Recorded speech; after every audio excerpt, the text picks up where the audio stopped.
ఎందుకు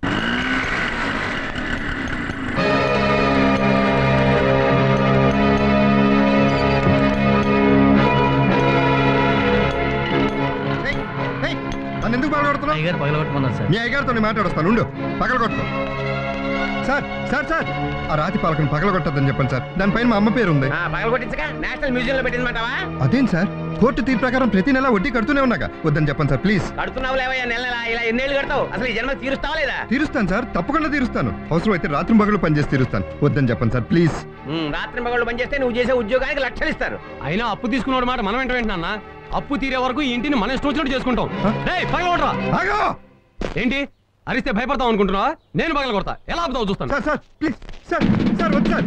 సార్ ఆగండి sir. Sir మీరే చెప్పండి sir please. Sir sir sir sir sir sir ఆగండి సార్. సార్ సార్ సార్ తప్పుకోరా. సార్ సార్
మరి బజార్ మనుషుల్లా ప్రవర్తిస్తున్నారే.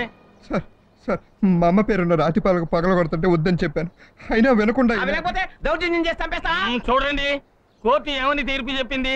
అతను అప్పు తీర్చే వరకు మీరు ఇంట్లో ఉండే హక్కు మాత్రమే ఉంది. దీన్ని పగలగొట్టడమో పడగొట్టడమో చేయకూడదు. It is N offence. అదిగా సార్, ముందు పద్మనాభం వచ్చి అతని లాయర్గా నేను చెప్తున్నా, మరొకసారి ఇలాంటి పని జరిగిందంటే నేనే పోలీస్ కంప్లైంట్ ఇవ్వాల్సి వస్తుంది. వెళ్ళండి లోపలికి, పోండి లోపలికి. పదా దా. నేను ఈ దారిని పెడుతూ చూశాను కాబట్టి సరిపోయింది. లేకపోతే ఎవడయ్యా పద్మనాభం నువ్వు చేసిన పని? వాడికి ఏదైనా అయి ఉంటే? నిజమే సార్, మీరు సమయానికి రాకపోతే వాళ్ళని చంపేసేవాడినేమో. ఎవరిని పల్లెత్తు మాట అనని వాడివి నువ్వే ఇంత ఆవేశంగా? సార్ చూడు సార్, చూడు, ఇదే వాళ్ళు పగల కొట్టుపోయింది. It's okay, okay, cool down, cool down.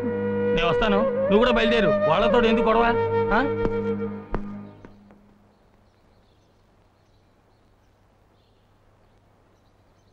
అమ్మా, నాన్న ఎక్కడికి వెళ్ళారు? ఎక్కడికి వెళ్ళలేదు బాబు, ఆయన మనలోనే ఉన్నారు. ఆయన ఆలోచనలు, ఆయన ఊపిరి అన్నీ ఇంట్లోనే ఉన్నాయి.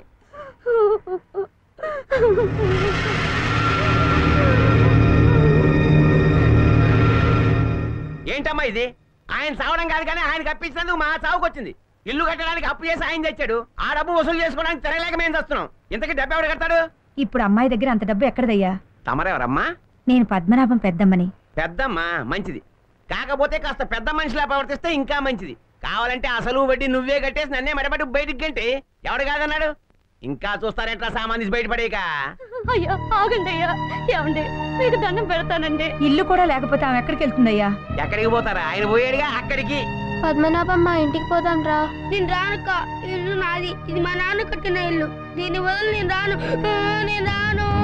ఏంటమ్మా ఇది? ఎవడు బాబు సొమ్ము అనుకుంటాడు? రే రారా బయటికి. నేను చెప్తానా?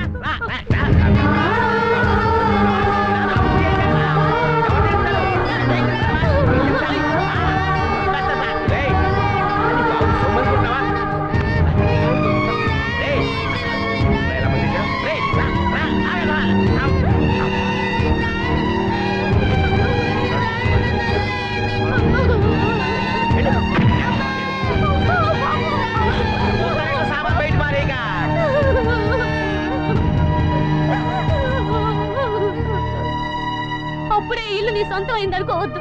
నా కొడుకు పెద్దవాడవుతాడు, వాడు బాగా డబ్బులు సంపాదిస్తాడు, ఈ బాకీ వడ్డీతో సహా తీరుస్తాడు, ఈ ఇల్లు సొంతం చేసుకుంటాడు, ఈ ఇల్లు సొంతం చేసుకుంటాడు, ఈ ఇల్లు సొంతం చేసుకుంటాడు, ఈ ఇల్లు సొంతం చేసుకుంటాడు.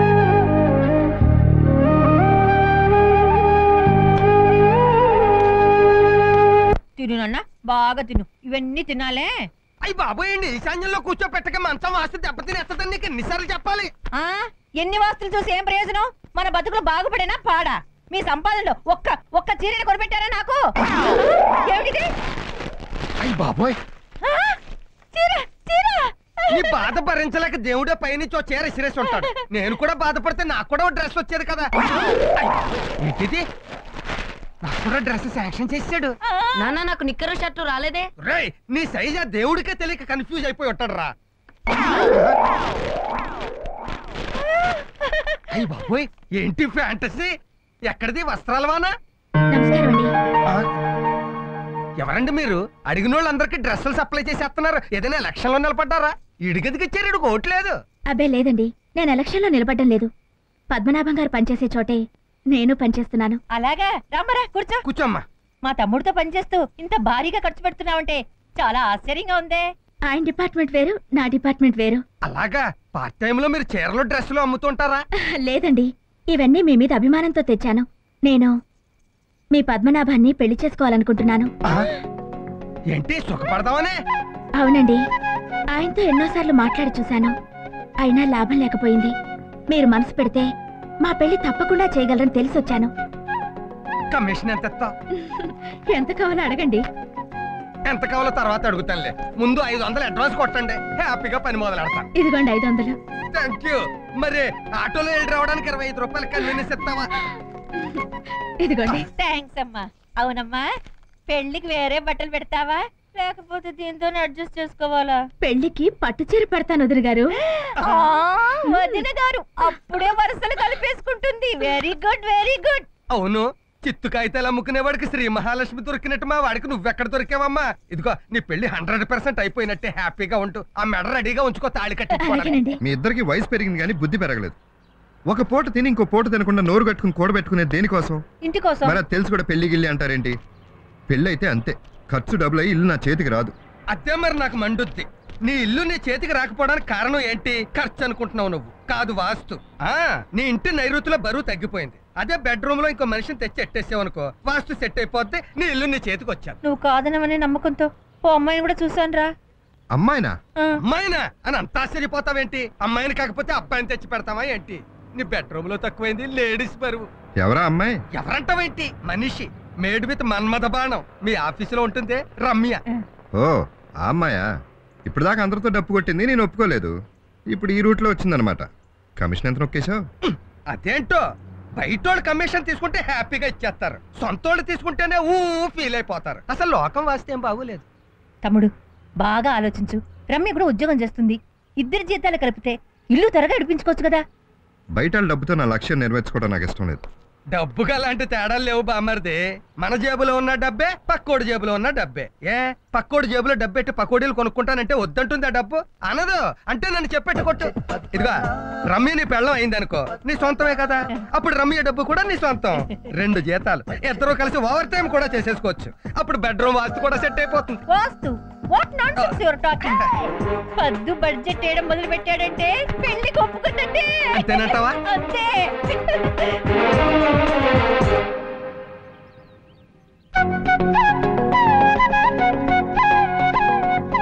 టైం అవుతుంది, ముందు తాంబూలాలు మార్చుకుందాం. ఏంటో తొందర? చెప్పాల్సింది చెప్పకుండా. అంతా చెప్పేశారుగా, ఇంకేముంది? ప్రతి నెల జీతం మీ చేతికి చేయాలి. వేస్ట్ ఖర్చులు చేయకూడదు. మీరు వేసిన బడ్జెట్ ప్రకారమే నెల మొత్తం ఖర్చు పెట్టాలి. అండర్స్టాండింగ్ అంటే అలా ఉండాలి. ఎక్స్క్యూజ్ మీ, తాంబూలాలు మార్చుకుందాం.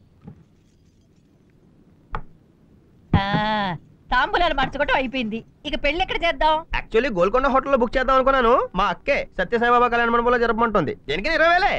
అమ్మో అంత ఖర్చా? సింపుల్ గా రిజిస్టర్ ఆఫీస్ లో పెళ్లి చేసేసుకుందాం. అక్కడైనా ప్యూని 50 రూపాయలు అడుగుతాడే. ఏం బావా, పెళ్ళన్నాక ఆ మాత్రం ఖర్చు పెట్టకపోతే ఎలా? సరే మీ ఇష్టం, పెళ్లి ఎక్కడైనా చేసుకుందాం, కానీ రిసెప్షన్ మాత్రం ఉండాలి. ఏ మాత్రం ఖర్చు అవుతుందో? ఎంత అవుద్ది అంటే జస్ట్ 30,000. అమ్మో 30,000? వద్దు. ఒరే తమ్ముడు, ప్రతిదానికి అలా గుండె పట్టుకోకరా. ఏదైనా జరిగితే హాస్పిటల్ కి 50,000 ఖర్చు పెట్టాలి. అమ్మో, రిసెప్షన్ వద్దు, అంత ఖర్చు వద్దు, అసలు పెళ్ళే వద్దు. ఏంటి బామ్మర్ది అలా భయపడతావు? ఇప్పుడు రిసెప్షన్ అంటే మీ ఆఫీస్ స్టాఫ్ అందరూ వస్తారు కదా. సుమారు 200 మంది వస్తారు. మరి ఇంకే మనిషికి 200 రూపాయలు గిఫ్ట్ అట్టుకొచ్చిన 200 × 200 40,000. 30,000 రిసెప్షన్ కి పోతే 10,000 లాభమే కదా. అందరూ మరి వస్తువులు తెస్తే క్యాష్ రికవరీ ఎలా? ఆ వస్తువులు ఒరిజినల్ రేట్ గా మీ పెట్టే పూచి నాది. నీకు అలా అమ్మటం వచ్చా? ఎందుకు రాదు, ఎక్స్పీరియన్స్. అసలు మా ఇంట్లో వస్తువులన్నీ సగం రేట్ గా అమ్మేసింది నేనే. నువ్వు రిసెప్షన్ ఎట్టుకో, అమ్మకాల సంగతి మేము చూసుకుంటాం. నేను నేర్పుతావు కదా, నువ్వు ఎట్టుకో బామ్మర్ది. కలెక్షన్లే కలెక్షన్లు. బడ్జెట్ పద్మనాభం పద్మనాభం.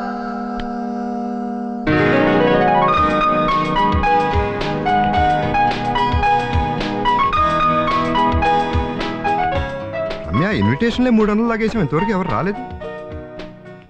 రండి, త్వరగా రండి. గిఫ్ట్లు గబగబా ఇచ్చేసి వెళ్ళి కూర్చోండి. సారీ, మీ ఎక్స్పెక్టేషన్ రాంగ్. వాళ్ళు గెస్టులు కాదు, వాళ్ళు ఒక ఎలక్ట్రీషియన్, ఒక సిరీస్ లెటర్, ఇంకోటి సప్లైర్ అని. వాళ్ళ బ్యాలెన్స్ మనీ కోసం ఎదురు చూస్తున్నారు. పెద్ద గిఫ్ట్ వస్తుంది. ఎవరాళ్ళు? రండి సార్, రండి. వెల్కమ్. కంగ్రాచులేషన్స్ పద్మనాభం గారు. Welcome welcome. పెద్ద ప్రొపరేటర్ గారు, చిన్న ప్రొపరేటర్ గారు రాలేదా? వాళ్ళకేదో మీటింగ్ ఉందని ఆగిపోయారండి. ఈ ప్యాకెట్ ఇచ్చామని పంపించారు. గిఫ్ట్లు వచ్చాక గెస్టులు రాకపోతే వెళ్ళండి, వాళ్ళ పళ్ళు వాళ్ళకుంటాయి కదా. ఈ ప్యాకెట్లో ఏముందో? Gold items. నేను తీసుకుంటాను.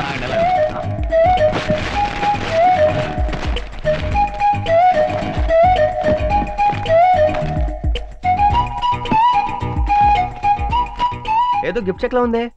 కాదండి, ఏదో లెటర్ ఇది. లెటరా? ఏం రాసిందో చదవండి. డియర్ పద్మనాభం, బహుమానాలు ఇవ్వటం తీసుకోవటం అంటే నీకు ఇష్టం ఉండదని నాకు తెలుసు. అందుకని హృదయపూర్వకంగా నా శుభాకాంక్షలు అందజేస్తున్నాను. మీరు 100 ఏళ్ళు సుఖంగా బ్రతకండి. ఇట్లు జగన్నాథరావు అండ్ హిస్ సన్. ఏడ్చినట్టుంది. ఓనర్ కాగితం మొక్కిస్తే ఇంకా వర్కర్లు ఏమిస్తారు? ఏంటి రమ్య, ఓనరే మనకు సున్నా చుట్టాడు. మీరు ధైర్యంగా ఉండండి. అదిగో చూడండి, మరి స్టాఫ్ అంతా వస్తున్నారు. హ్యాపీగా ఉండండి. అమ్మయ్యా, 100 మంది దాకా వస్తున్నారు. గిఫ్ట్లు లెక్కేసుకో తమ్ముడు. రండి రండి, అందులో క్యూలో వచ్చి వధూవరులు గిఫ్ట్ చేతులతో దీవించండి. రావాలి రావాలి, గిఫ్ట్లు గిఫ్ట్లు. ముందు కానుకలు, తర్వాత భోజనాలు. తమరికి భోజనానికి వెళ్ళండి. తమరి లెటర్ ఉంచండి. అలాగే. Best of luck. ఏంటి ఒట్టి చేతలా గిఫ్ట్లే లేవా? ఇదిగో కవరు. కవరా? ఏంటిది? ప్రామిసరీ నోటా? రమ్య పద్మనాభంల వివాహ సందర్భంలో నేను స్పందించి రాసిన కవిత్వం. అబ్బో. పద్మనాభం, చేసుకున్నావు వివాహం, చెయ్యాలి నువ్విక సంసారం. మరి వివాహం చేసుకున్నాక సంసారం చేరేటి. నీ పెళ్ళామే నీకు బెల్లం, ఆమెకు నీవే అల్లం. కావాలి మీ జీవితం ఓ వెండి పళ్ళెం. వెయ్యరా నీ నోటికి కళ్ళెం, పెట్టరా ఈ కవిత్వానికి గొళ్ళెం. అడుగును పేరేసుకున్నావా? పబ్లిసిటీ అంటే అసలు నాకు ఇష్టం ఉండదు. ఎంత సింప్లిసిటీ. వెళ్ళి భోంచే. Thank you. వెళ్ళి బాగా కుమ్మండి. Wish you happy married life. Happy.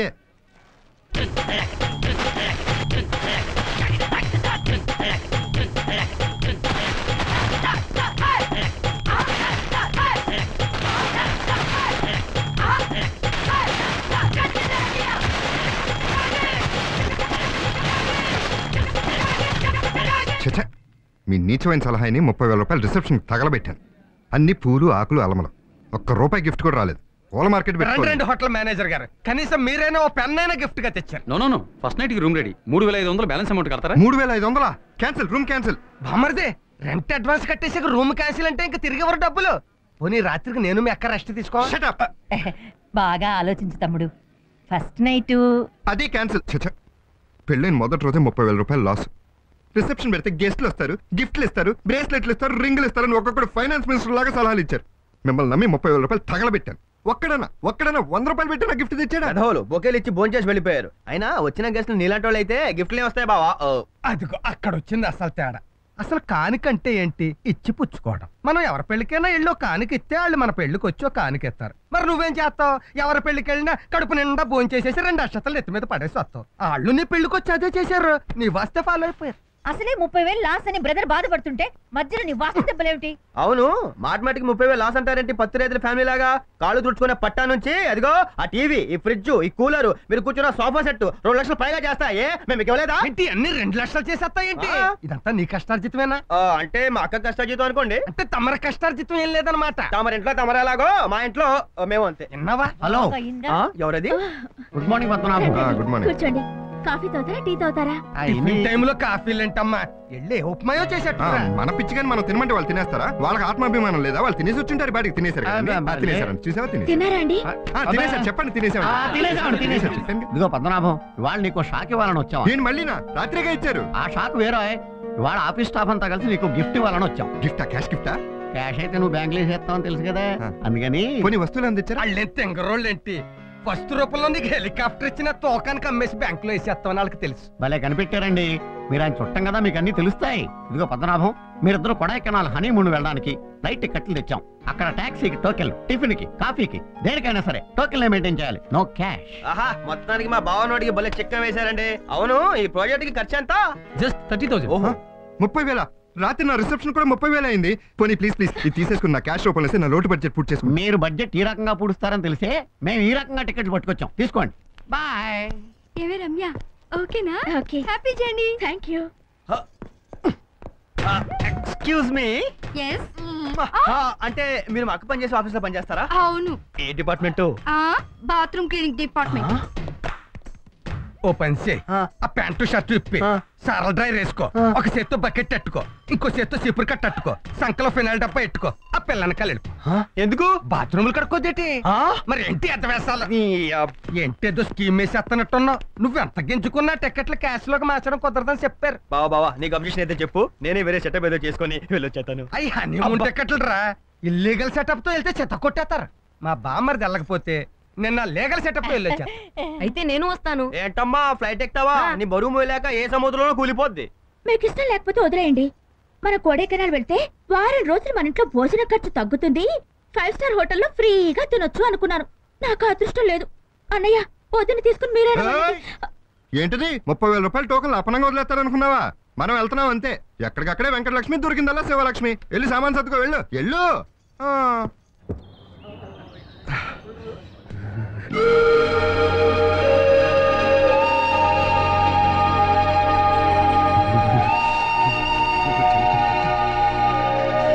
తప్పండి తప్పండి. భలే ఉంది.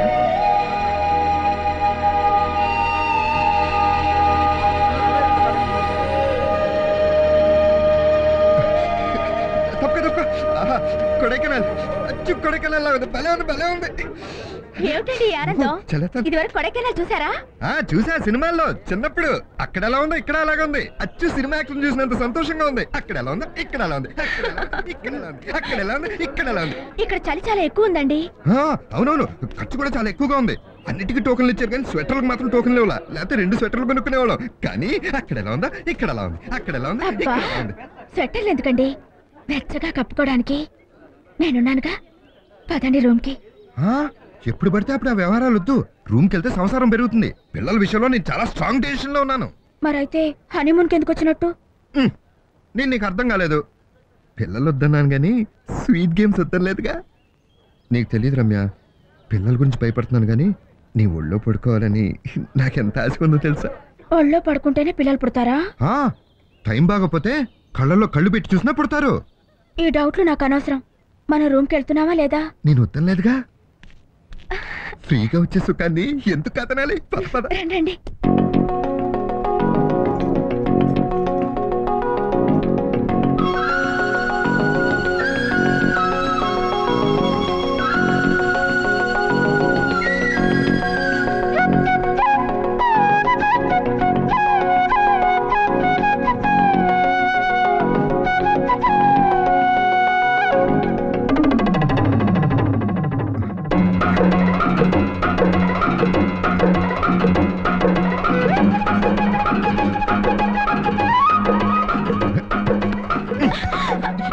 అది ఉండాలే. ఏంటండి వెతుకుతున్నారు? అదే రక్షణ కవచాలు. రక్షణ కవచాలా? అవేమిటండి? అది సెక్యూరిటీ గార్డ్స్. అదేంటండి? అబ్బా, అవి పూజా బేడి యాడ్ ఇచ్చింది. అవి సిగ్గు లేకుండా. అవును, సిగ్గు లేకుండానే ఇచ్చింది. రమ్య, 10 నిమిషాలు బడ్డీ కొట్టుకెళ్ళి వచ్చేస్తాను ప్లీజ్. 10 నిమిషాలా? ఆ మాత్రం సహనం లేకపోతే ఎలా? 5 minutes లో వచ్చేస్తాను. 2 minutes. 1 minute లో వచ్చేస్తాను. 1 minute ప్లీజ్.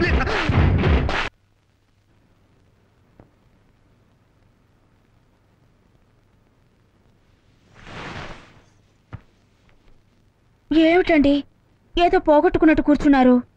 నాకేదో భయంగా ఉంది. అప్పటికి నా జాగ్రత్తలో నేను ఉందామని 5 రూపాయలు తగలబెట్టాను. సొమ్ము పోయే, సేఫ్టీ పోయే. పొరపాటు నువ్వు నెల తప్పితే? అబ్బా, ఇదేమైనా సినిమానా వెంటనే నెల తప్పడానికి?